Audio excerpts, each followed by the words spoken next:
बिस्मिल्लाहिर्रहमानिर्रहीम। आज का हमारे पास चैप्टर है concept of asepsis medical and surgical asepsis. ठीक है, तो आज हम डिफ़ाइन करेंगे एसेप्सिस के बारे में कि एसेप्सिस क्या होती है।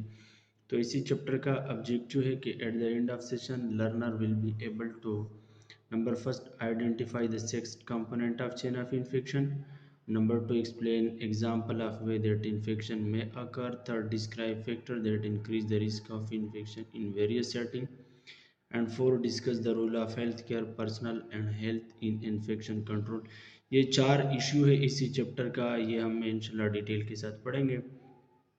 तो आते हैं सबसे पहले एसेप्सिस के। एसेप्सिस क्या होते हैं? Asepsis is the state of being free from disease causing micro organism such as bacteria, virus, pathogenic fungi and parasite. एसेप्सिस वो स्टेट होता है जहाँ पे माइक्रो ऑर्गेनिज्म ना हो। कौन से माइक्रो ऑर्गेनिज्म? जो डिजीज काज करे, यानी ऐसा एनवायरनमेंट जिस एनवायरनमेंट में डिजीज काजिंग माइक्रो ऑर्गेनिज्म ना हो, ऐसा एनवायरनमेंट को हम कहते हैं एसेप्सिस एनवायरनमेंट और एसेप्सिस। और डिजीज काजिंग माइक्रो ऑर्गेनिज्म में से बैक्टीरिया भी आ सकते हैं, वायरस भी आ सकते हैं, पैथोजेनिक फंजाई भी हो सकते हैं, पैरासाइट भी हो सकती है। ये जितना माइक्रो ऑर्गेनिज्म है ये हमारे बॉडीज के अंदर इन्फेक्शन को काज करती है। ठीक है, अगर एक इन्वायरमेंट कंटेमिनेटेड हो, बैक्टीरिया, वायरस, फंजाई उसमें हो, अगर हम ऐसी इन्वायरमेंट को क्लीन करना चाहते हैं तो हमने कौन सी टेक्निक का यूज़ करना है? तो हमने टेक्निक का यूज़ करना है एसेप्टिक टेक्निक। तो aseptic technique is the effort are using practice and procedure to prevent from pathogen.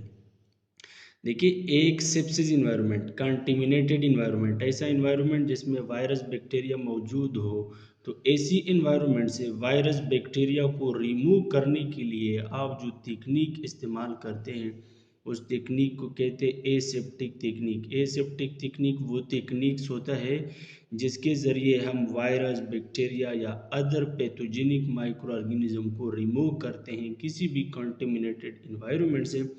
तो इसको कहते हैं एसेप्टिक टेक्निक। ठीक है, इसके बाद आपके पास आता है चेन ऑफ इन्फेक्शन। हमने पढ़ा कि स्टार्ट में उसे लिखा था ना उस इशू के अंदर कि हमें इसी चैप्टर में हमें इन्फेक्शन के बारे में इंफॉर्मेशन लेना होगी, और इन्फेक्शन की जो चेन है वो 6 स्टेप पर मुश्तमिल है और वो 6 स्टेप भी हम पढ़ेंगे। लेकिन सबसे पहला यही कि इन्फेक्शन होता क्या। पहला हम इन्फेक्शन के बारे में थोड़ी सी पढ़ेंगे। इन्फेक्शन होता क्या कि the successful invasion and multiplication of parasite और micro organism in the tissue of host is called infection.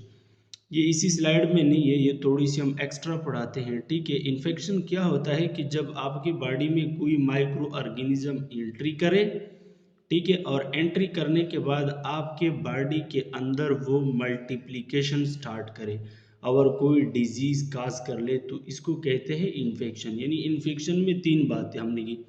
एक बात ये कि माइक्रो ऑर्गेनिज्म एंट्री करेगा बॉडी में, और दूसरा स्टेप ये है कि जब वो एंट्री करेगा तो आपके बॉडी के अंदर वो खुद को मल्टीप्लाई करेगा, और मल्टीप्लिकेशन की रिजल्ट में फिर डिजीज काज करेगा। ये तीन स्टेप मिलके इन्फेक्शन बना देती है।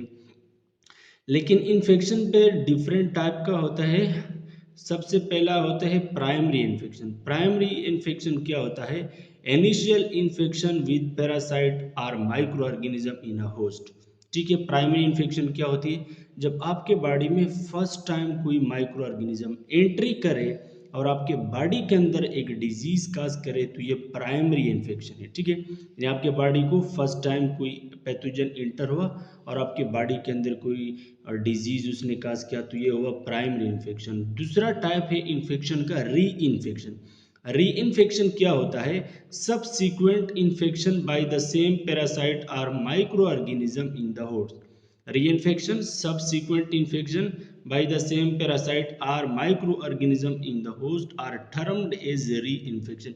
रीइन्फेक्शन क्या होते हैं? मिसाल के तौर पर फर्स्ट टाइम कोई पैरासाइट, कोई पैथोजन इंटर हुआ, उसने डिजीज काज किया, अब आप डिजीज से रिकवर हो गए, यानी आपकी डिजीज खत्म हो गई, लेकिन कुछ वक्फे बाद वो सेम पैथोजन फिर डिजीज काज किया आपके बॉडी में।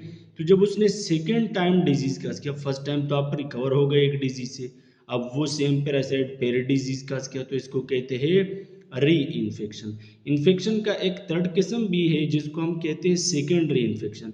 सेकेंडरी इन्फेक्शन क्या है?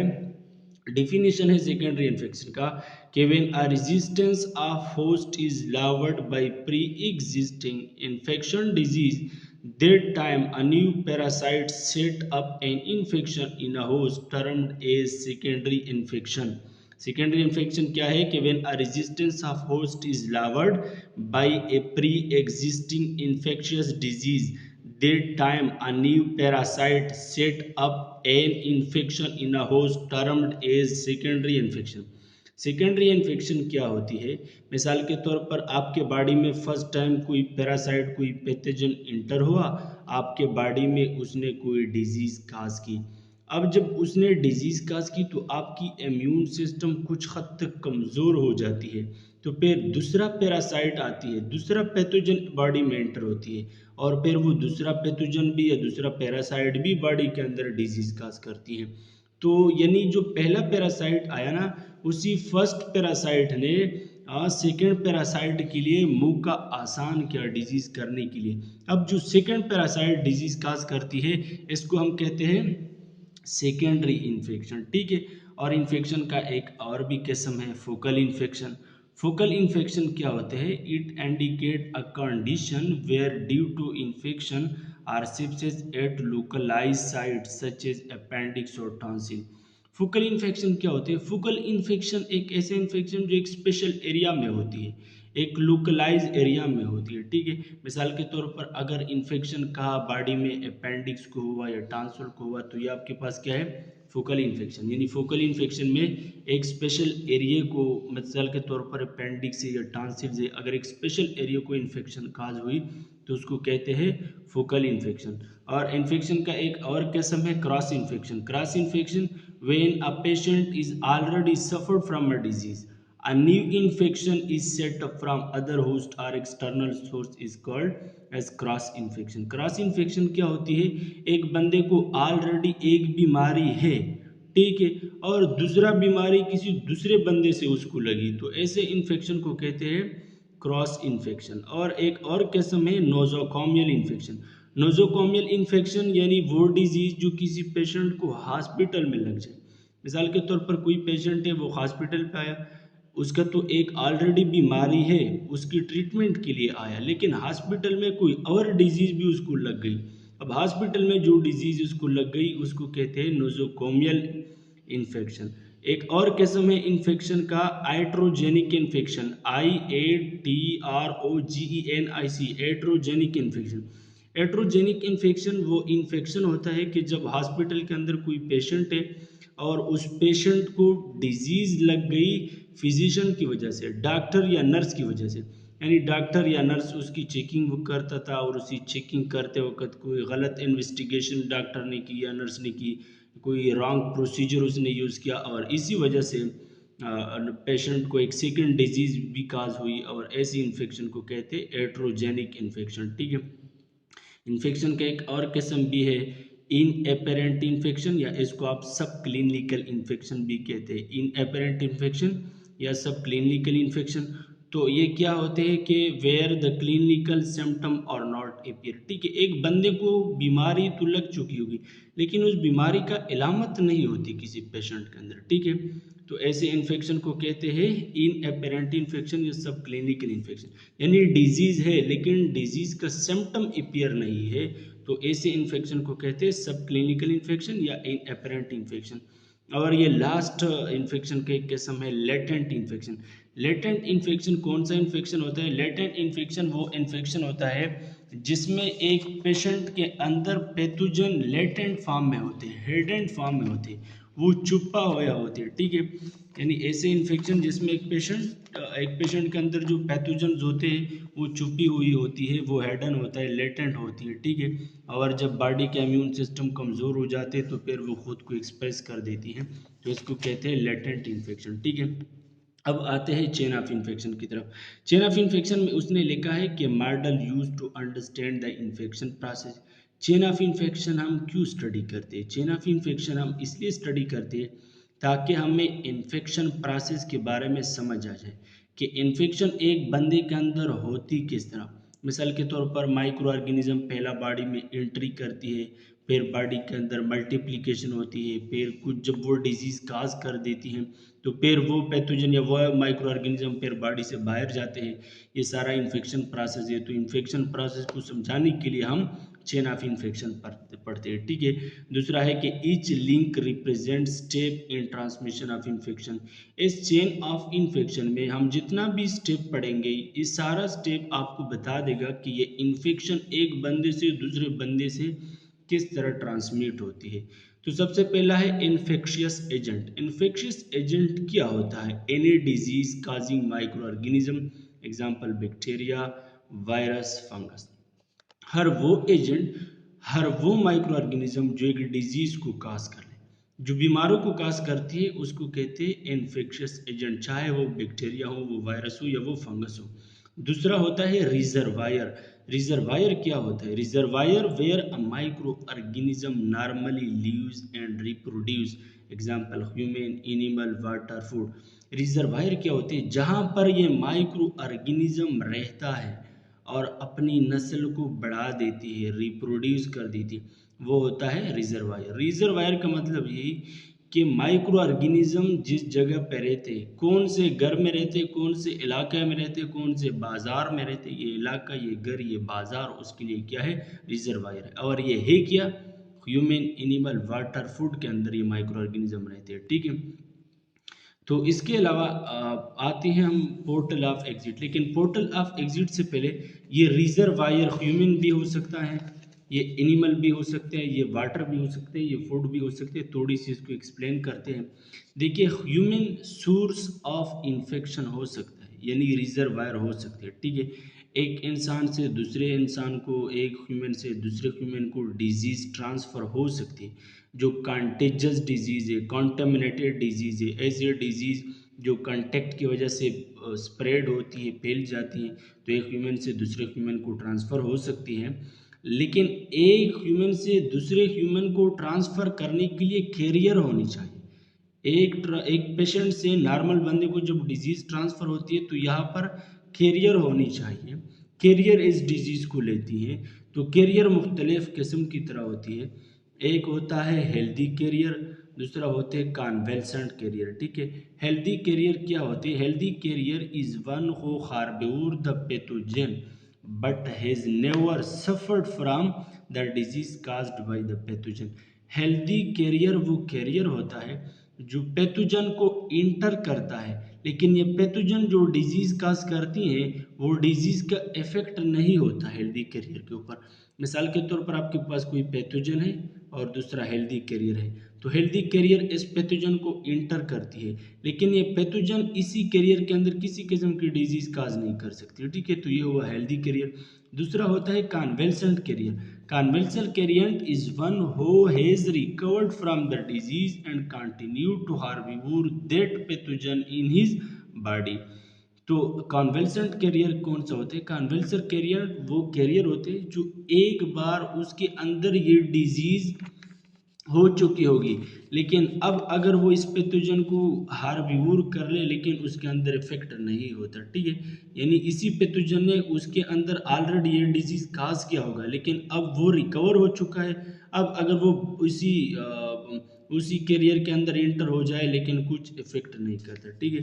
दूसरा आपके पास टेम्परेरी कैरियर होता है और क्रॉनिक कैरियर होते हैं। टेम्परेरी कैरियर वो कैरियर होता है जिसके अंदर पैथोजन 6 महीने से ज़्यादा नहीं रह सकते। टेम्परेरी कैरियर वो कैरियर होता है जो पैथोजन उसको एंट्री करे तो 6 महीने से ज़्यादा टाइम वो वहाँ पे नहीं गुजार सकती। और क्रॉनिक कैरियर वो कैरियर होते हैं जिस कैरियर के अंदर पैथोजन एंट्री करे वो 6 माह से ज़्यादा टाइम गुजार सकते हैं, ठीक है। तो ये आपके पास क्या है?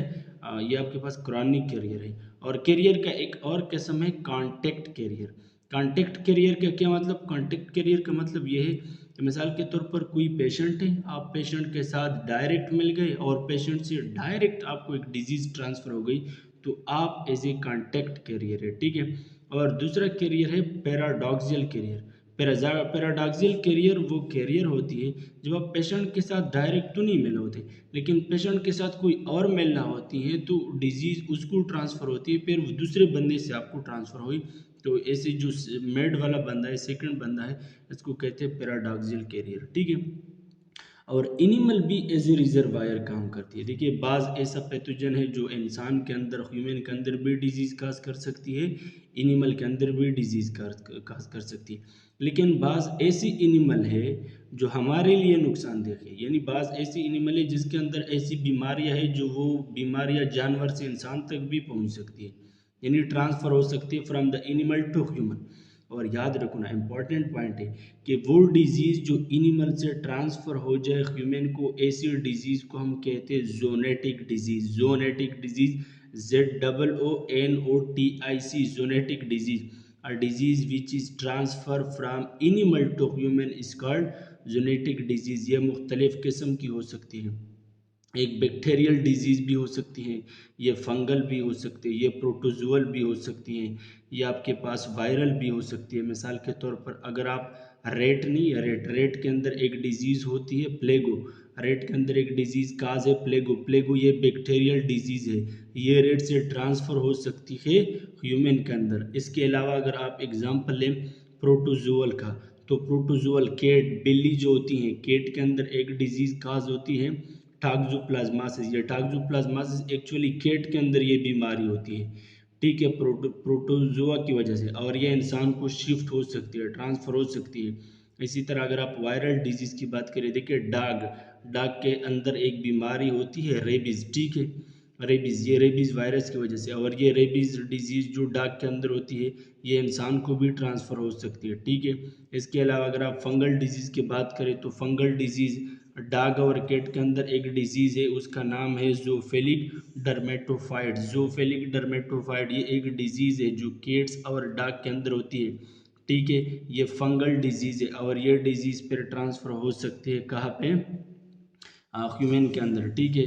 तो ये क्या हुआ, एनिमल एज ए रिजर्वायर हुआ, ठीक है। और वाटर भी एज ए रिजर्वायर हो सकती है, क्योंकि वाटर के अंदर मुख्तलिफ माइक्रो ऑर्गेनिज्म हो सकते हैं। मिसाल के तौर पर वाइब्रो कॉलरा है, हेपेटाइटिस वायरस है, और ये तो कंटेमिनेटेड वायरस है, अगर आप इसको पी लें और आपके अंदर डिफरेंट डिजीज़ काज कर सकते हैं। इसके अलावा फूड भी हमारे पास क्या हो सकती है, रिजर्वायर हो सकती है, उसके अंदर मुख्तलिफ़ किस्म की वायरस बैक्टीरिया हो सकती है जो हमारे लिए क्या हो, नुकसानदेह हो, ठीक है। अब इसके बाद हम बात करते हैं पोर्टल ऑफ एग्जिट का, कि पोर्टल ऑफ एग्जिट क्या होती है, ठीक है। तो पोर्टल ऑफ एग्जिट के बारे में उसने लिखा है कि portal of exit is the means by which a pathogen exist from a reservoir, ठीक है। वो कहते हैं कि पोर्टल ऑफ एग्जिट वो रास्ता जिसके ज़रिए से पैथोजन निकलती है रिजर्वायर से, वो रास्ता जिसके ज़रिए पैथोजन निकलती है रिजर्वायर से। For a human reservoir the portal of exit can include blood, respiratory secretion and anything existing from the gastrointestinal or urinary tract, ठीक है। वो कहते हैं कि आपके पास जो पोर्टल ऑफ एग्जिट है ह्यूमन के अंदर, वो ब्लड भी हो सकता है, वो रिस्पिरेटरी सिक्रीशन भी हो सकता है, ठीक है। और इसके अलावा गैस्ट्रोइंटेस्टाइनल ट्रैक्ट भी हो सकता है, यूरिनरी ट्रैक्ट भी हो सकता है। लेकिन अगर हम थोड़ी सी डिटेल के साथ बात करें ना, तो पोर्टल ऑफ एग्जिट का फर्स्ट साइड है nose and throat secretion. Nose और थ्रोट सिक्रीशन, यहाँ पर उसने लिखा है रिस्पिरेटरी सिक्रीशन। तो जो रिस्पिरेटरी ट्रैक्ट इन्फेक्शन होते हैं, जो रिस्पिरेटरी ट्रैक्ट इन्फेक्शन होता है, तो उसको एग्जिट करने के लिए रिस्पिरेटरी वे को इस्तेमाल करना होगी। मिसाल के तौर पर अगर आपके पास कोई डिप्थीरिया बीसिलाई है, ट्यूबरकल बीसिलाई है, या मम्प्स वायरस है, या मेजल्स वायरस है, या इन्फ्लुएंजा वायरस है, चूँकि इन्फ्लुएंजा वायरस हमारे पास रिस्पिरेटरी ट्रैक्ट इन्फेक्शन काज करेगा। अब इन्फ्लुएंजा वायरस हमारी बॉडी से निकलेगा नोज़ के ज़रिए से या थ्रोट सिक्रीशन यानी म्यूकस सिक्रीशन के ज़रिए से, ठीक है। इसके अलावा उसने जो फीसिस के ज़रिए भी हो सकता है, ठीक है। फीसिस के ज़रिए से किस तरह, जो एंट्रिक ट्रैक्ट इन्फेक्शन होते हैं यानी इंटेस्टाइनल ट्रैक्ट इन्फेक्शन होते हैं, जिस माइक्रो ऑर्गेनिज्म ने इंटेस्टाइन के अंदर इन्फेक्शन काज क्या है, वो माइक्रो ऑर्गेनिज्म हमारी बॉडी से निकलेगा थ्रू फीसिस, फीसिस के जरिए निकलेगा। अब फीसिस क्या है, पोर्टल ऑफ एग्जिट है। हमने कहा पोर्टल ऑफ एग्जिट वो रास्ता जिसके जरिए से माइक्रो ऑर्गेनिज्म हमारे बॉडी से बाहर जाता है। अब अगर इंटेस्टाइन में किसी माइक्रो ऑर्गेनिज्म ने इन्फेक्शन काज किया है, वो माइक्रो ऑर्गेनिज्म हमारी बॉडी से बाहर जाएगा, लेकिन किस रास्ते पे, फीसिस के थ्रू। अब कौन कौन से माइक्रो ऑर्गेनिज्म है जो फीसिस के साथ निकलती हैं, salmonella, polio virus, hepatitis A virus, vibrio cholera, egg and cyst of intestinal worm, ये जितनी भी माइक्रो ऑर्गेनिज्म है ये हमारे बॉडी से निकलेगा लेकिन फीसिस के थ्रू। दूसरा यूरिन, यूरिन के थ्रू भी हमारे बॉडी से कुछ माइक्रो ऑर्गेनिज्म निकलते हैं, लेकिन ये कौन से माइक्रो ऑर्गेनिज्म, जिस माइक्रो ऑर्गेनिज्म ने यूरिनरी ट्रैक्ट इन्फेक्शन काज किया होगा, जिसने हमारे यूरिनरी ट्रैक्ट में इन्फेक्शन काज किया होगा, वो माइक्रो ऑर्गेनिज्म अब यूरिन के साथ निकलेगा।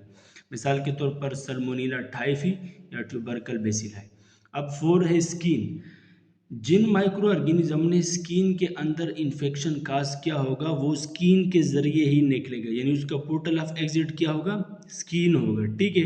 लेकिन स्पेशली डेड स्किन, एग्जाम्पल क्या है, स्केबीज है या चिकन पॉक्स है। देखिए चिकन पॉक्स अगर आपको स्किन इन्फेक्शन काज करे तो ये चिकन पॉक्स जब बॉडी से बाहर जाएगा तो उसका पोर्टल ऑफ एग्जिट, उसकी बाहर से बॉडी से बाहर जाने का रास्ता क्या है, डेड स्किन है, ठीक है।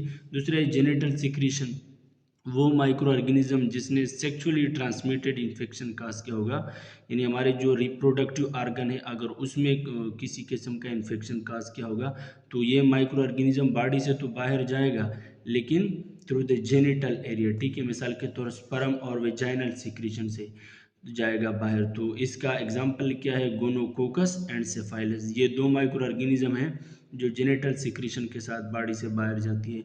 और थ्रू ब्लड, बाज ऐसे माइक्रो ऑर्गेनिज्म भी है जो ब्लड के जरिए बॉडी से बाहर जाती है। मिसाल के तौर पर हेपेटाइटिस बी वायरस है, हेपेटाइटिस सी वायरस है, एड्स वायरस है, या आपके पास ट्रेपोनीमा पेलिडियम, ये एक बैक्टीरिया है, ये बॉडी से बाहर जाएगा थ्रू द ब्लड, ठीक है। इसके अलावा अगर आप मोड ऑफ ट्रांसमिशन की बात करें तो मोड ऑफ ट्रांसमिशन भी डिफरेंट है। हम कहते हैं कि an infectious agent may be transmitted from its natural reservoir to a susceptible host in different way. There are different classification for mode of transmission. Here one classification, ठीक है। वो कहते हैं कि मोड ऑफ ट्रांसमिशन यानी एक infectious agent natural reservoir से जाएगा सस्पिटेबल होस्ट को, लेकिन मुख्तलिफ तरीके से। नेचुरल रिजर्वायर का मतलब जहाँ पे माइक्रो ऑर्गेनिज्म रहता, सस्पिटेबल होस्ट अब जहाँ पे वो एंट्री करना चाहते हैं, जहाँ पे वो इन्फेक्शन करना चाहते हैं, ठीक है। तो इसका मुख्तलिफ तरीके, नंबर 1 तरीका है डायरेक्ट, दूसरा है इनडायरेक्ट। डायरेक्ट के अंदर आपके पास आती है और डायरेक्ट कांटेक्ट और ड्रॉपलेट स्प्रेड, और इनडायरेक्ट के अंदर आती है एयर बर्न या व्हीकल बर्न, ठीक है।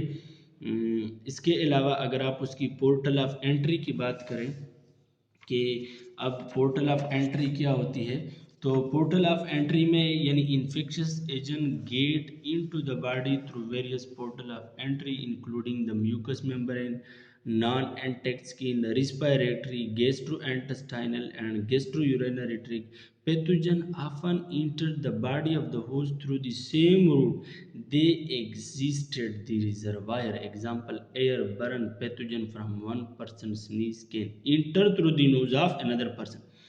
पोर्टल ऑफ एंट्री क्या होती है, पोर्टल ऑफ एंट्री जिस रास्ते से एक इन्फेक्शियस एजेंट हमारे बॉडी को इंटर होती है, जिस रास्ते से कोई इन्फेक्शियस एजेंट हमारी बॉडी को इंटर होती है, ये है पोर्टल ऑफ एंट्री।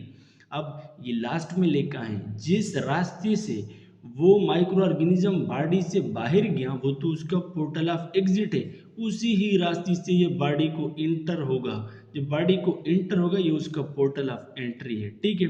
वो मुख्तलिफ तरीक़ों से हो सकते, वो इनहेलेशन के ज़रिए से भी हो सकती है। जब कोई माइक्रो ऑर्गेनिज्म हमारी बॉडी के अंदर इनहेलेशन प्रोसेस से इंटर होगा तो याद रखना ये रिस्पायरेटरी ट्रैक्ट इन्फेक्शन काज करेगा। कौन सा डिजीज़ काज करेगा, रिस्पायरेटरी ट्रैक्ट इन्फेक्शन। दूसरा आपके पास है अगर वो इंजेक्शन के ज़रिए से हमारे बॉडी को इंटर होती है, ठीक है, यानी अगर उसका पोर्टल ऑफ एंट्री क्या हो, इंजेक्शन हो, तो इंजेक्शन के ज़रिए जब वो बॉडी के अंदर इंटर होगा तो वो इंटेस्टाइनल इन्फेक्शन काज करेगा, ठीक है। इसमें मुख्तलिफ डिजीज़ हो सकते हैं, वाटर बर्न डिजीज़ हो सकती है, एग्जांपल खालरा, फूड बर्न डिजीज़ भी हो सकती है इंजेक्शन के अंदर जो फूड पॉइजनिंग है, हैंड बर्न डिजीज़ भी हो सकती है, एग्जांपल डायसेंट्री, ठीक है। यानी इंजेक्शन, अगर इंजेक्शन के ज़रिए कोई माइक्रो ऑर्गेनिज्म हमारी बॉडी के अंदर गया तो वो इंटेस्टाइनल इन्फेक्शन काज करेगा, ठीक है। और अगर इनाकुलेशन के ज़रिए से हुआ तो इनाकुलेशन में क्या होती है कि इनाकुलेशन के अंदर पैथोजन डायरेक्टली इंटर होते हैं हमारे टिश्यू के अंदर, ठीक है। यानी इनाकुलेशन में क्या होते हैं, पेशेंट की जो टिश्यू होती है वो टिश्यू के अंदर डायरेक्ट इंटर होती है, एग्जांपल टेटनस्पोर। टेटनस्पोर ज़मीन के अंदर, साइल के अंदर ये टेटनस बैक्टीरिया है, उसने अपना स्पोर रिलीज़ किया होता है टेटनस्पोर। जब कोई एक्सीडेंट होती है तो वो टेटनस डायरेक्ट हमारे जख्म वोंड के अंदर, टिश्यू के अंदर इंटर होती है। या मिसाल के तौर पर टिश्यू के अंदर इसी तरह भी इंटर हो सकती है कि आपके पास कोई इंजेक्शन है, सिरिंज है, आपने इंटर किया बॉडी को और बॉडी को इंटर किया टिश्यू को, तो टिश्यू को भी डायरेक्ट कोई वायरस बैक्टीरिया इंटर हो सकती है। इसके अलावा और भी डिफरेंट तरीके, मिसाल के तौर पर ब्लड ट्रांसफ्यूजन है। जब ब्लड ट्रांसफ्यूजन एक बंदा है जिसके अंदर ऑलरेडी हेपेटाइटिस वायरस है, ए वायरस है, बी वायरस है, सी वायरस है या एड्स वायरस है, उसने ब्लड ट्रांसफ्यूज किया तो डायरेक्ट आपको टिश्यू को पहुंच गया। तो ये सारी किस में आती है, इनाकुलेशन में आती है। इस तरह हमारे बॉडी में से पोर्टल ऑफ एंट्री या माइक्रो ऑर्गेनिज्म प्लेसेंटल ट्रांसमिशन भी हो सकती है उसकी, वर्टिकल जिसको कहते हैं। मिसाल के तौर पर एक जो मदर्स होते हैं, मदर के यूट्रस के अंदर फीटस होते हैं, तो मदर से बच्चे को मदर और फीटस के अंदर प्लेसेंटा होती है ना, तो कभी कभार प्लेसेंटा क्रॉस करके एक माइक्रो ऑर्गेनिज्म इंटर हो सकती हैं, तो वहाँ पर जो एंट्री होती है ये प्लेसेंटल या वर्टिकल एंट्री हुई, ठीक है। तो ये मुख्तलिफ किस्म की होती है और इस तरह और भी डिफरेंट एग्जांपल है इसके, ठीक है। तो ये पोर्टल ऑफ एंट्री सिंपली मकसद ये कि माइक्रो ऑर्गेनिज्म कौन से रास्ते पे एंटर होते हैं हमारी बॉडी के अंदर और जो डिजीज़ काज करते हैं, तो ये पोर्टल ऑफ एंट्री हुई, ठीक है। इसके अलावा उसने इसी स्लाइड में सस्पिटेबल होस्ट, सस्पिटेबल होस्ट क्या है, the final link in the chain of infection. Susceptible host chain of infection में जो सबसे आखिरी ऑप्शन है, आखिरी स्टेप है, वो सस्पिटेबल होस्ट। सस्पिटेबल होस्ट क्या होती है, जहाँ पे माइक्रो ऑर्गेनिज्म एंट्री करती हैं और उसमें एक इन्फेक्शन काज करती हैं, वो हुआ सस्पिटेबल होस्ट, ठीक है। Someone at risk of infection, यानी वो जगह या वो पॉइंट या वो प्लेस या वो ऑप्शन जो इन्फेक्शन की रिस्क में हो, ठीक है। Infection does not occur automatically when the pathogen enter the body of a person whose immune system is functioning normally. When a virulent pathogen enter in immune compromised person, however infection is generally follow. वो कहते हैं कि ज़रूरी नहीं है कि जैसा कोई माइक्रो ऑर्गेनिज्म बॉडी के अंदर इंटर हो जाए और वो डायरेक्ट इन्फेक्शन को काज करे, नहीं। जब माइक्रो ऑर्गेनिज्म इंटर होती है पहला बॉडी में, तो उस वक्त तो इंसान की जो इम्यून सिस्टम होती है वो तो नॉर्मल फंक्शन परफॉर्म करती है। जब वो इंटर होते हैं तो वो वक्त के साथ साथ अपनी तादाद को बढ़ा देती है, ठीक है, वक्त के साथ साथ बढ़ा देती है। जब वो अपनी तादाद को इंक्रीज़ कर देती हैं तो फिर वो इम्यून सिस्टम को डिप्रेस करना स्टार्ट कर देती हैं और लास्ट में वो इन्फेक्शन या डिजीज़ को काज कर लेती है, ठीक है। अब ये हुआ चेन ऑफ इन्फेक्शन। हमने स्टार्ट में कहा था कि चेन ऑफ इन्फेक्शन कितने स्टेप पर मुश्तमिल है, 6 स्टेप पर मुश्तमिल है। और स्टेप नंबर फर्स्ट क्या है, इन्फेक्शियस एजेंट। इन्फेक्शियस एजेंट के बारे में हमने पढ़ा कि वो एजेंट जो डिजीज़ काज करती हैं, ठीक है, वो इन्फेक्शियस एजेंट है। फिर हमने रिजर्वायर के बारे में भी बात की कि रिजर्वायर वो प्लेस या वो स्टेप या वो जगह जहाँ पे एक माइक्रो ऑर्गेनिज्म रहता है, ये रिजर्वायर हुआ। पोर्टल ऑफ एग्जिट के बारे में हमने बात की कि जिस रास्ते से एक माइक्रो ऑर्गेनिज्म बॉडी से बाहर निकल आती हैं वो पोर्टल ऑफ एग्जिट है। फिर मोड ऑफ ट्रांसमिशन के बारे में भी हमने बात की कि एक पेशेंट से नॉर्मल बंदे को ये माइक्रो ऑर्गेनिज्म कैसा जाती हैं, ये भी हमने पढ़ा। पोर्टल ऑफ एंट्री भी हमने पढ़ी कि एक माइक्रो ऑर्गेनिज्म बॉडी में इंटर किस तरह होती है, ये भी हमने पढ़ा पोर्टल ऑफ एंट्री। और सस्पिटेबल होस्ट भी हमने पढ़ा कि सस्पिटेबल वो होस्ट होता है जिसके जिसको माइक्रो ऑर्गेनिज्म एंट्री करे और उसके अंदर इन्फेक्शन को काज करे, तो ये हो आपके पास susceptible host. Chain of infection के बारे में लिखता है कि there are many different germs and infection inside and outside of health care setting. Despite the variety of virus and bacteria, germs spread from person to person through a common series of events. Therefore, to prevent germ from infection, more people we must break the chain of infection. no matter the germ. There are 6 points at which the chain can broken and germ can be stop infection. Another person वो कहते हैं कि ये जो chain of infection है ये different germs की वजह से होती है, डिफरेंट बैक्टीरियाज वायरस की वजह से होती हैं। अगर ये वायरस बैक्टीरिया हमारे बॉडी के अंदर भी मौजूद है जो इन्फेक्शन को काज कर सकती है, हमारे बॉडी के बाहर भी मौजूद है जो इन्फेक्शन को काज कर सकती है। अब हम इन्फेक्शन से ख़ुद को कैसा बचाना है, ये जो चेन ऑफ इन्फेक्शन है अगर हम इसको ब्रेक कर ले कहाँ पे, तो ये इन्फेक्शन काज नहीं हो सकती। ठीक है, तो हम कैसे उसको ब्रेक कर सकते हैं ये हम आगे पढ़ेंगे। ठीक है, तो कंपोनेंट हमने पढ़ा कि 6 कंपोनेंट है ये चेन ऑफ इन्फेक्शन का। तो उसमें फर्स्ट है infectious agent is a pathogen that cause disease, जहाँ पे डिजीज काज कर ले वो एजेंट इन्फेक्शस एजेंट है। रिजर्वायर क्या है, include place in the environment where the pathogen live, तो वो जहाँ पे माइक्रो ऑर्गेनिज्म लेते हैं वो रिजर्वायर हुआ। पोर्टल ऑफ एग्जिट भी हमने पढ़ा जिसके ज़रिए माइक्रो ऑर्गेनिज्म बाहर निकलती है, कैसे ट्रांसमिट होती है, मोड ऑफ ट्रांसमिशन, एंट्री किस तरह करती है, पोर्टल ऑफ एंट्री, कौन से माइक्रो ऑर्गेनिज्म इन्फेक्शन काज करती है, ये आपके पास था सस्पिटेबल होस्ट। ठीक है, एग्जाम्पल है, example of common mold, any infection follow the same step as that chain of infection starting from infectious agent to susceptible host। देखिए इन्फेक्शन जो भी हो, इन्फेक्शन जो भी हो चेन ऑफ इन्फेक्शन को फॉलो करेगा, यानी फर्स्ट स्टेप उसमें क्या होगा इन्फेक्शियस एजेंट और लास्ट स्टेप उसमें क्या होगा सस्पिटेबल होस्ट। ठीक है, a flu virus is deposited into the front of nasal passage by contaminated finger and by droplet from cough and sneezing. Small dose of virus 1 to 30 particles are sufficient to produce infection. The virus is then transported to back of the nose onto the adenoid area। इसका क्या मतलब, देखिए आपके पास जो flu virus है, अब flu virus आपने मिसाल के तौर पर जब आप सांस लेते हो या आपने मिसाल के तौर पर फिंगर नोज के करीब किया तो आपकी फिंगर पे फ्लू वायरस था, तो फ्लू वायरस इंटर हुई आपको नज़ल क्यूविटी को और ये नज़ल क्यूविटी से जाती हैं नोज ऑफ द बैक पे एडोनाइड एरिया पे और वहाँ पे इन्फेक्शन काज करती हैं। लेकिन यहाँ पर लिखा है कि फ्लू वायरस जब भी इन्फेक्शन काज करेगा कम से कम उसकी पार्टिकल होनी चाहिए 30 पार्टिकल, फ्रॉम 1 to 30 पार्टिकल जब मिलके ये इन्फ्लो को काज कर सकती है। ठीक है, इसके अलावा ये जो डायग्राम दिया कि break the chain of infection, कि ये जो चेन ऑफ इन्फेक्शन में हमने 6 स्टेप लिए। ठीक है, infectious agent, reservoir, portal of exit, mode of transmission, portal of entry और सस्पिटेबल होस्ट। अगर आप इस चेन को क्या करें ब्रेक करें ना, तब आप अपने इन्फेक्शन को कंट्रोल कर सकते हैं। ठीक है, अगर आप इन चेन में से किसी भी जगह पे आप इसको ब्रेक करें तो आप क्या कर सकते हैं, मिसाल के तौर पर अगर आप इन्फेक्शियस एजेंट को ब्रेक करना चाहते हैं तो आपने क्या करना होगी, आपने फर्स्ट ऑफ ऑल पेशेंट का डायग्नोज करना होगी, उसका ट्रीटमेंट करना होगी। ठीक है, अगर आप उसका रिजर्वायर के लिहाज से उससे ब्रेक करना चाहते हैं तो आपने क्लीनिंग सफाई का ख़ास ख्याल रखना होगा। ठीक है, और जो इन्फेक्शन से प्रिवेंशन की पॉलिसी है उसको आपने क्या करना होगी फॉलो करना होगा। ठीक है, और इसी तरह मुख्तलिफ स्टेप है जो आप चेन को ब्रेक करा सकते हैं। ठीक है, इसके बाद है the rule of health care personal and health in infectious control. तो सबसे पहले हम बात करेंगे पेशेंट सेफ्टी की। The simplest definition of patient safety is the prevention of error and adverse effect to patient association with health care. Patient safety क्या होती है कि मिसाल के तौर पर आपके पास कोई पेशेंट है, उस पेशेंट का इफेक्ट एडवर्स है, मतलब वो एबनॉर्मल है, वो डिस्टर्ब है।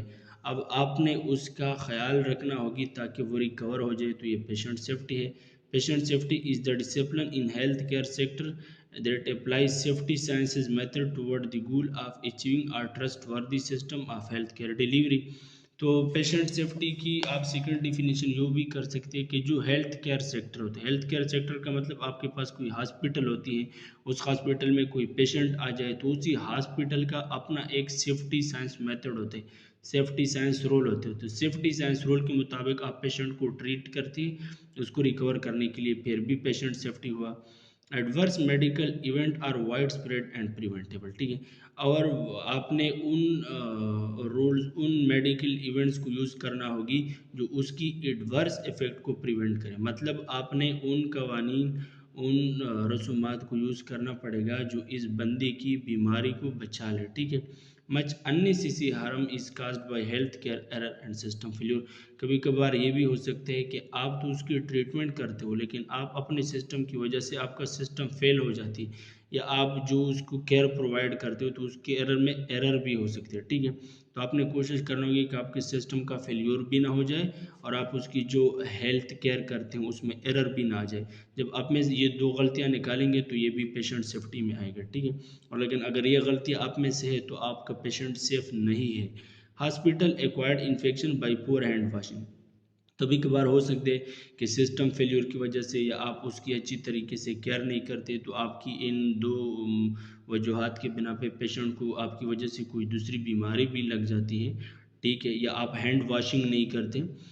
आपके वार्ड में मुख्तलिफ पेशेंट है, आप हर पेशेंट को देखते हैं और हर पेशेंट का मुख्तलिफ डिजीज़ है और आप हैंड वॉशिंग नहीं करते तो एक बंदे से दूसरे बंदे को भी ये डिजीज़ काज हो सकती है। Complication from administration wrong medication, या कभी कभार आप गलत दवाई देते हो, आप अपनी बीमारी के दवाई भी नहीं देती तो जब गलत दवाई देते हो तो हो सकता है कि उसकी ये जो डिजीज़ है या वो सीवियर होगा या आपकी गलत मेडिकेशन की वजह से कोई दूसरी डिजीज़ भी काज हो सकती है, ठीक है। तो आपके पास है goals of patient safety. Prevent and minimize the adverse event and eliminate preventable harm in healthcare.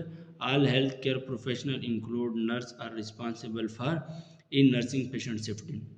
ये कहते हैं कि हमारी पेशेंट सेफ्टी का मकसद क्या होता है, हम पेशेंट को क्यों सेव करते हैं। हमारा मकसद ये होता है कि उसका जो एबनॉर्मेलिटीज है उसको हम मिनिमाइज़ करें और उसकी रिकवरी को हम क्या करें, मैक्सिमाइज़ करें, ठीक है। इसी वजह से हम उसको सेफ्टी देते हैं। तो इसके अलावा ये बहुत इंपॉर्टेंट है एमसीक्यूज़ के लिहाज से, ये 6 पॉइंट को आपने याद रखना होगी कि इंटरनेशनल पेशेंट सेफ्टी गोल्स, इसमें कितना पॉइंट है, 6 पॉइंट है। और इसका सीक्वेंस भी याद करना होगी कि पॉइंट नंबर 1 में क्या था, पॉइंट नंबर 2 में क्या था, 3 4 5 6, इसका 6 पॉइंट है।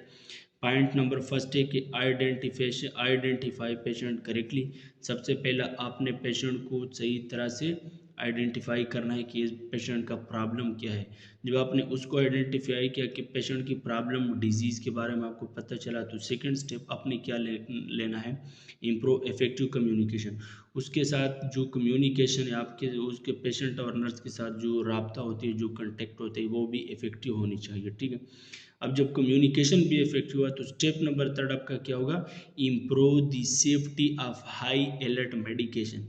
अब आपको बीमारी के बारे में पता चला, आप और पेशेंट के माबेन कम्युनिकेशन भी हुई। अब आपने high alert medication, high alert medication का मतलब आपने ऐसा मेडिकेशन देना होगी जो उसके डिजीज़ के मुताबिक हो, ठीक है। स्टेप नंबर 4 क्या होगा, इंश्योर सेफ सर्जरी। अब मेडिकेशन के बाद अगर उसको सर्जरी रिक्वायर है, उसको सर्जरी की ज़रूरत है तो उसका सेफ सर्जरी करनी चाहिए, ठीक है। जब सेफ सर्जरी के बाद नेक्स्ट स्टेप आपका क्या होगा, step number 5, reduce the risk of health care associated infection. अब आपने उसका ख्याल रखना होगी कि सर्जरी तो क्या ऐसा ना हो कि सर्जरी करने के बाद उसको कहीं दूसरी बीमारी ना लग जाए। दूसरी बीमारी से बचाने के लिए भी आपने कुछ स्टेप करना होगी। और स्टेप नंबर 6 जो है, reduce the risk of patient harm resulting from fail. और स्टेप नंबर 3 आपका क्या है कि आपने उसकी जो रिजल्ट है, reduce the risk of patient harm resulting from the fail. अब स्टेप नंबर 6 आपका ये है कि अब पेशेंट की सर्जरी भी हुई, सेकेंडरी एसोसिएटेड इन्फेक्शन से भी बचा है। अब इसका रिजल्ट क्या होगा, ठीक है, रिजल्ट को भी चेक करना है, ठीक है। तो यानी 6 स्टेप आए। नंबर फर्स्ट है, इसका नंबर सीक्वेंस दोनों याद करना है। फर्स्ट है identification patient correctly, number 2 improve effective communication, third improve the safety of high alert medication, और 4 है इंश्योर सेफ सर्जरी, और 5 आपके पास है reduce the risk of health care associated infection, and 6 है reduce the risk of patient harm resume from fail, ठीक है। अब आपके पास ये भी बहुत इंपॉर्टेंट है एमसीक्यूज़ के लिहाज से कि global infection problem according to WHO 2005 on average 8.7 of hospital patients suffered health care association infection and develop country 5 to 10 in developing country risk of healthcare associated infection 2 to 20%. Healthcare associated infection may affect more than 25% of patient. It is also called nosocomial infection. देखिए इसका मतलब ये है कि जब 2005 में world health organisation ने accounting किया दुनिया के सतह पे, तो उसमें तमाम अस्पताल के अंदर जितने भी बीमार थे उसको अपनी बीमारी के अलावा 8.7% चांसेस थी कि उसको हॉस्पिटल के अंदर कोई दूसरी बीमारी भी लगती ना। ठीक है, ये भी इम्पॉर्टेंट है कि 2005 के अंदर हॉस्पिटल में जितने भी पेशेंट थे उसको नोजोकोमियल इन्फेक्शन कितना हुआ, एवरेज 8.7। अब जो डेवलप कंट्री है, डेवलप कंट्री का मतलब ये जो ऑलरेडी जिसने तरक्की किया है वो कंट्री, उसमें से नोजोकोमियल इन्फेक्शन या हेल्थ केयर एसोसिएटेड इन्फेक्शन की रेट था 5 to 10%। और जो डेवलपिंग कंट्री है, डेवलपिंग कंट्री का मतलब जिसने तरक्की नहीं किया बल्कि तरक्की याफ्ता है, अब तरक्की के रास्ते पर गमजान है, ठीक है, चल रही हैं, तो उनमें से जो नोजोकोमियल इन्फेक्शन या हेल्थ केयर एसोसिएटेड इन्फेक्शन का रेट था वो 2 to 10% था। ठीक है, सॉरी 2 to 20%। और इसके अलावा अगर आप पेशेंट की बात करें तो 25% पेशेंट इफेक्ट थे। इसका मतलब ये कि अगर अस्पताल में 100 बीमार बंदे आए थे ना, तो इन 100 बंदे में से 25 बंदे को अपनी बीमारी के अलावा अस्पताल में कोई दूसरी बीमारी भी लग जाती है। ठीक है, यानी health care associated infection more than 25% of the patient. इसका मतलब ये है कि अगर किसी हॉस्पिटल को एट ए टाइम 100 पेशेंट है, ठीक है, 100 पेशेंट को, हर पेशेंट को डिजीज़ है ना, एक डिजीज़ तो है, वो तो अपनी डिजीज़ ट्रीट करने के लिए आए हैं। जब वो हॉस्पिटल में स्टे करते तो इन 100 बंदे में से जब वो रिजल्ट निकलता तो 25 बंदे को अपनी बीमारी के अलावा हॉस्पिटल में कोई दूसरी बीमारी भी लगती है। ठीक है, और इसी डिजीज़ को हेल्थ केयर एसोसिएटेड इन्फेक्शन या नोजोकोमियल इन्फेक्शन कहते हैं। ठीक है, अब उसने डिफाइन किया है HAI से आती है हेल्थ केयर एसोसिएटेड इन्फेक्शन। अब डिफाइन किया उसने कि an infection acquired in hospital by patient who was admitted for a reason other than that infection. या दूसरा डिफिनेशन क्या है कि an infection occur in a patient in a hospital or other healthcare facility in a home the infection was not present incubating at a type of admission। देखिए health care associated infection या nosocomial infection वो infection होती है जो उसमें already मौजूद नहीं है। मिसाल के तौर पर एक पेशेंट हॉस्पिटल को आया हेपेटाइटिस की बीमारी के साथ, उसको बीमारी थी हेपेटाइटिस की बीमारी, वो चाहती था कि मेरे अस्पताल में हेपेटाइटिस बीमारी का इलाज हो जाए, लेकिन डॉक्टर ने उसको एडमिट किया। ठीक है, जब उसको एडमिट किया तो उसको कुछ वक्त के बाद हेपेटाइटिस के साथ साथ टाइफाइड भी लग गया, खालरा भी लग गया। अब ये जो टाइफाइड और खालरा ये तो उसकी घर पर नहीं थी, अब ये तो हॉस्पिटल में उसको लग गया। अब ये टाइफाइड और खालरा क्या है, ये नोजोकोमियल इन्फेक्शन है या हेल्थ केयर एसोसिएटेड इन्फेक्शन है। ठीक है, इम्पैक्ट ऑफ नोजोकोमियल इन्फेक्शन, अगर किसी बंदे को नोजोकोमियल इन्फेक्शन खास हो जाए यानी अस्पताल में कोई दूसरी बीमारी लग जाए तो उसका क्या असर होगा इस बंदे के ऊपर। तो इसमें सबसे पहला है increase patient suffering. Increase patient suffering का मतलब ये कि वो उस बंदे की, उसी पेशेंट की, उसी बीमार की तब बीमारी और भी सीवियर हो जाएगी। जाहिर सी बात है कि पहले तो कोई डिजीज़ था, अब दूसरी डिजीज़ आया, हालत और भी बुरा हो गई। दूसरा लीड टू परमानेंट डिसेबिलिटी, हो सकती है कि ये बंदा परमानेंट डिसेबल भी हो जाए। ठीक है, थर्ड आपके पास ये लीड टू डेथ, हो सकते है कि ये दूसरी बीमारी की वजह से वो बंदा मर भी जाए अगर कोई सीवियर डिजीज़ हो। इसके अलावा है प्रोलॉन्ग हॉस्पिटल स्टे, ये भी हो सकता है कि मिसाल के तौर पर अगर एक बंदे को ऑलरेडी एक बीमारी लग गई थी और डॉक्टर ने उसे एक हफ्ते के लिए अस्पताल में एडमिट किया, अब दूसरा बीमारी भी लग गई, हो सकता है कि इस बीमारी की वजह से डॉक्टर उसकी स्टे को और भी क्या करे, मजीद क्या है कि 2 हफ्ते के लिए रहो, 3 हफ्ते के लिए रहो, तो उसका स्टे भी प्रोलॉन्ग हो गई। Increase need for higher level of care, अब उसको हायर लेवल ऑफ केयर होनी चाहिए। ठीक है, मिसाल के तौर पर पहला जो उसकी बीमारी थी उतना सीवियर नहीं थी, अब दूसरा जो डिजीज़ है वो सीवियर है, तो जब डिजीज़ सीवियर होगा तो उसके लिए केयर भी सीवियर होनी चाहिए, हायर लेवल ऑफ केयर होनी चाहिए। एक इसके अलावा increase the cost to patient and hospital, इसका मतलब ये कि अगर पहला एक बंदा था, एक उसको एक डिजीज़ थी ना, उसके ऊपर जो खर्चा आई थी वो खर्चा कम थी। ठीक है, अब मिसाल के तौर पर उसको और बीमारी लग गई, अब उसकी खर्चा और भी इंक्रीज़ होगा। ठीक है, पैसा ज़्यादा लगेंगे तो उसकी कास्ट क्या हुआ, इंक्रीज हुआ। इसके अलावा है प्रिवेंटिंग इन्फेक्शन। प्रिवेंटिंग इन्फेक्शन के अंदर आती है रिक्वायर हेल्थ केयर प्रोवाइडर हो है, ठीक है। अगर हमें नोज़ोकोमियल इन्फेक्शन को बचाना है तो सबसे पहला हमने उसे एक हेल्थ केयर प्रोवाइडर देना होगी। हेल्थ केयर प्रोवाइडर का मतलब एक नर्स को प्रोवाइड करना होगी, डॉक्टर को प्रोवाइड करना होगी, हेल्थ टेक्नीशियन को प्रोवाइड करना है। दूसरा बात ये कि knowledge of common infection and their vector, हमें इन्फेक्शन से तब बचा सकते हैं कि हमें अगर उस इन्फेक्शन के बारे में नॉलेज भी हो, न सिर्फ उस इन्फेक्शन के बारे में नॉलेज, ये इन्फेक्शन एक बंदे से दूसरे बंदे को कैसे ट्रांसफ़र हो सकती है, ये तो वेक्टर के ज़रिए से, करियर के ज़रिए से, उस वेक्टर और करियर के बारे में आपको इन्फॉर्मेशन होना चाहिए। An attitude of cooperation and commitment, दूसरी बात ये जो नर्स है, जो डॉक्टर है, उसके अंदर एक कोऑपरेटिव माइंड वाला होनी चाहिए।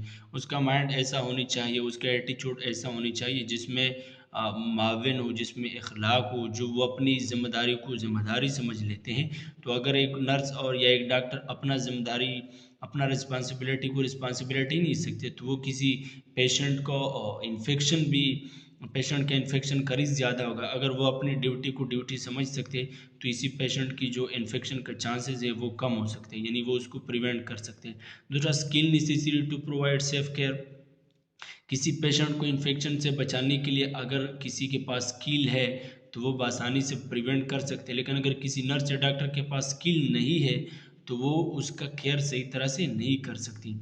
Use universal precaution, universal precaution अगर एक नर्स यूज़ करते, एक डॉक्टर यूज़ करते कोई प्रोसीजर के वक्त तो इन्फेक्शन का चांसेस कम है, लेकिन अगर यूनिवर्सल प्रिकॉशन यूज़ नहीं करते तो इन्फेक्शन का चांसेस ज़्यादा है। यूनिवर्सल प्रिकॉशन का मतलब ये है कि ये जो फेस मास्क है, ग्लव्स है, फेस शील्ड है, गाउन्स है, ये वगैरह यूनिवर्सल प्रिकॉशन में आते हैं। Knowledge of extent of the problem, और आपको ये भी पता होना चाहिए कि एक बंदे को जो इन्फेक्शन है, ये इन्फेक्शन कौन से स्टेज में है, सीवियर है, मॉडरेट है, नॉर्मल है, ठीक है। Knowledge of main cause, mode of transmission and type of infection, आपको ये भी पता होनी चाहिए कि इसको जो इन्फेक्शन हुआ है, इन्फेक्शन का काज क्या है, इन्फेक्शन किस तरह ट्रांसफ़र होती है, और ये कौन सा इन्फेक्शन है, ठीक है। रिक्वायर्ड स्किल, यानी आप जब इस इन्फेक्शन को मालूम करेंगे तो इसके लिए कौन कौन सा स्किल होनी चाहिए, ठीक है। आपके पहला फर्स्ट वन है यूनिवर्सल प्रिकॉशन। यूनिवर्सल प्रिकॉशन जिस तरह हमने पहले बात की कि ये face mask, face shield, gones, gloves वगैरह जो है, use of personal protection method, खुद से बचाने के लिए भी कुछ मेथड आपने यूज़ करना है।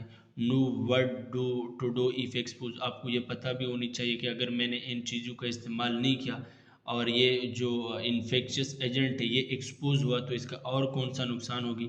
Encourage other to use universal precaution, यानी यूनिवर्सल प्रिकॉशन आपने खुद भी यूज़ करना है, दूसरों को भी इनकरेज करना है कि आप भी यूनिवर्सल प्रिकॉशन को यूज़ करें।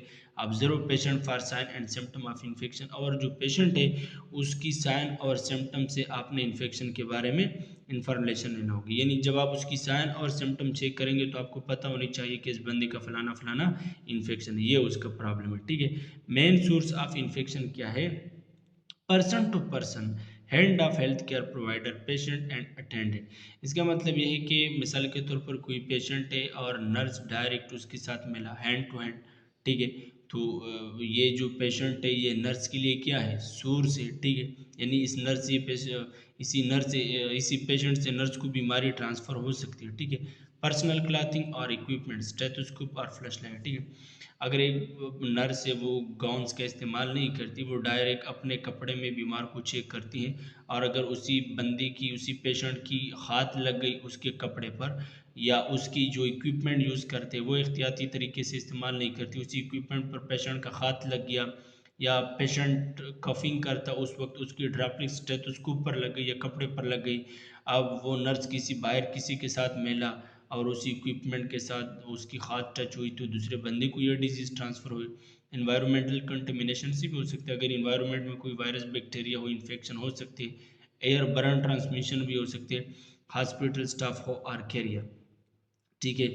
इसके अलावा अगर आप देखिए route of infection, route of infection क्या है, यानी रूट ऑफ इन्फेक्शन में से फर्स्ट ऑफ ऑल आते हैं UTI, urinary tract infection, urinary tract के अंदर भी इन्फेक्शन हो सकती है। तो catheter associated UTI are most frequent accounting for about 35%, यानी हेल्थ केयर एसोसिएटेड इन्फेक्शन में 35% चांस है कि कैथेटर की यूज़ की वजह से इन्फेक्शन ट्रांसफ़र होती है। ये भी इंपॉर्टेंट एमसीक्यू कि कैथेटर की यूज़ की वजह से कितना परसेंट चांस है कि एक इन्फेक्शन काज हो जाए। हेल्थ केयर एसोसिएटेड इन्फेक्शन में 35%। जब कोई डॉक्टर्स या नर्स या अदर्स जो प्लेयर्स होते हैं, अगर वो सर्जरी करती है तो सर्जरी के दौरान भी इन्फेक्शन हो सकती है। जो सर्जरी के दौरान इन्फेक्शन हो जाती है उसको सर्जिकल इन्फेक्शन और 20% चांस होती है, ठीक है। और ब्लड स्ट्रीम इन्फेक्शन यानी ब्लड ट्रांसफ्यूजन के वक्त भी ये इन्फेक्शन काज हो सकती है, 15% चांस होती है। और नमूनिया एसोसिएटेड विद वेंटिलेटर और वेंटिलेटर को यूज़ करने से भी 15% चांस होती है। यानी अब सबसे पहला आपने एक जो यूरिनरी ट्रैक्ट इन्फेक्शन काज हो सकती है, इसमें जो सबसे ज़्यादा काज होती है 35%, वो कैथेटर के इस्तेमाल करने से। 20% इन्फेक्शन काज हो सकती है ऑपरेशन के दौरान, सर्जरी के दौरान। 15% नोजोकोमियल इन्फेक्शन काज हो सकती है ब्लड की ट्रांसफ्यूजन से। और 15% काज हो सकती है किस चीज़ के ज़रिए से, वेंटिलेटर के ज़रिए से, ठीक है। Where to prevent human health care associated infection, there are 4 way, 4 तरीके हैं। Number 1, maintain cleanliness of the hospital. अस्पताल को अगर आप साफ़ सुथरा रखें, जब वो अस्पताल साफ़ सुथरा हो तो उसमें बीमारी का चांसेस कम होती है। Personal attention to hand washing before and after every contact with the patient और ऑब्जेक्ट। अगर आप जो मतलब किसी पेशेंट को जाने से पहले, पेशेंट को चेक करने से पहले, पेशेंट को चेक करने के बाद आप हैंड वॉशिंग करें तो इन्फेक्शन का चांसेस कम होगा। यूज़ पर्सनल प्रोटेक्टिव इक्विपमेंट, आप अपने औजार को इस्तेमाल करते हो।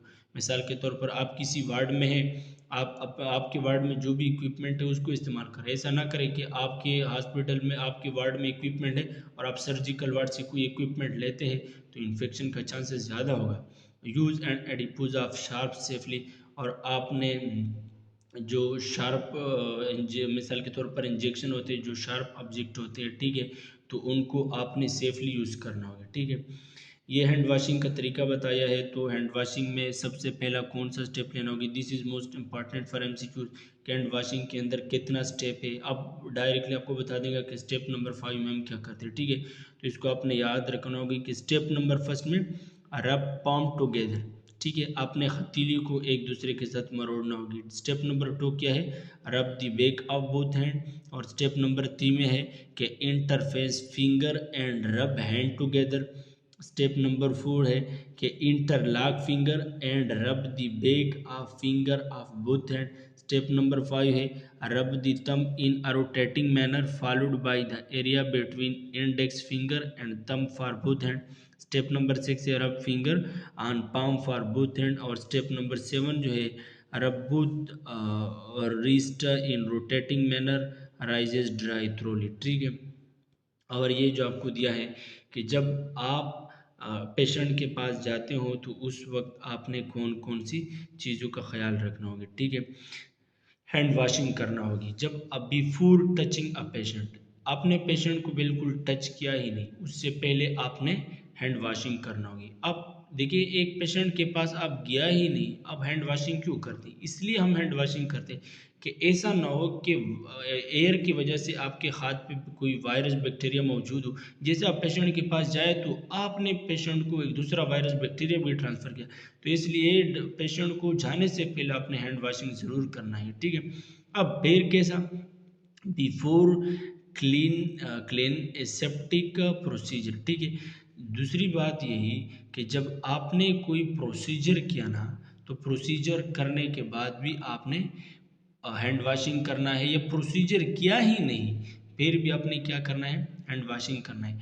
आफ्टर टचिंग अ पेशेंट, जैसा आप पेशेंट को टच करते हो, ठीक है, तो पेशेंट को टच करने के बाद भी आपने हैंड वॉशिंग करना होगी। या आफ्टर टचिंग द पेशेंट, ठीक है, सराउंडिंग, या आपने पेशेंट को तो टच नहीं किया लेकिन पेशेंट का जो सराउंडिंग है, पेशेंट के सराउंडिंग में पेशेंट के साथ जो साइड पे टेबल रखा होती है, या पेशेंट के जो मोबाइल्स वगैरह होती है, पेशेंट की जो रुमाल होती है, जो हेडफोन होती है, या मास्क होता है पेशेंट का, या पेशेंट की जो चादर होती है, आपने उसको टच किया, उधर कोई वायरस बैक्टीरिया मौजूद है तो आपके हाथ को लग गई, यानी आप किसी के साथ बाहर मिले तो दूसरे बंदे को ट्रांसफ़र किया है, तो इसलिए जो पेशेंट की सराउंडिंग है अगर आपने उसको भी टच किया फिर भी हैंड वॉशिंग करना है, ठीक है। तो ये 5 स्टेप है आपके पास। और जो थर्ड स्टेप है after body fluid exposure risk, मिसाल के तौर पर आपने पेशेंट को इंजेक्शन एंटर किया तो उस वक्त ब्लड निकला उसकी बॉडी से और आपके स्किन के साथ ब्लड की कंटेक्ट हुई, तो आपने हैंड वॉशिंग करना है।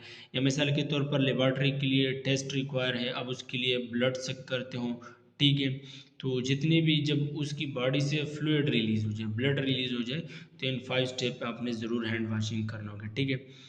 अब पर्सनल प्रोटेक्टिव इक्विपमेंट नीड, हमने बार बार इसी चीज़ की जिक्र करती कि पीपीई में क्या आते हैं, ग्लव्स भी आती हैं, ठीक है, फेस शील्ड भी होती है, N95 मास्क भी हो सकते हैं, आइसोलेशन गाउन्स भी हो सकती है, सर्जिकल मास्क भी हो सकती है और डिसइंफेक्टेंट विप्स भी हो सकती है, ठीक है। तो ये आपके साथ चैप्टर हुई वाइंड अप एसेप्सिस की जो चैप्टर थी। उम्मीद है आई थिंक्स कि शायद आप लोगों को इसके बारे में थोड़ा सा आइडिया मिला होगा। लेकिन अगर आपको फिर भी कन्फ्यूजन है, कोई सा लॉजिक से टफ है, तो आप लोग हमारे साथ कांटेक्ट करा सकते हैं, हम आप लोगों को मज़ीद ही गाइड करेंगे। अल्लाह हाफिज़।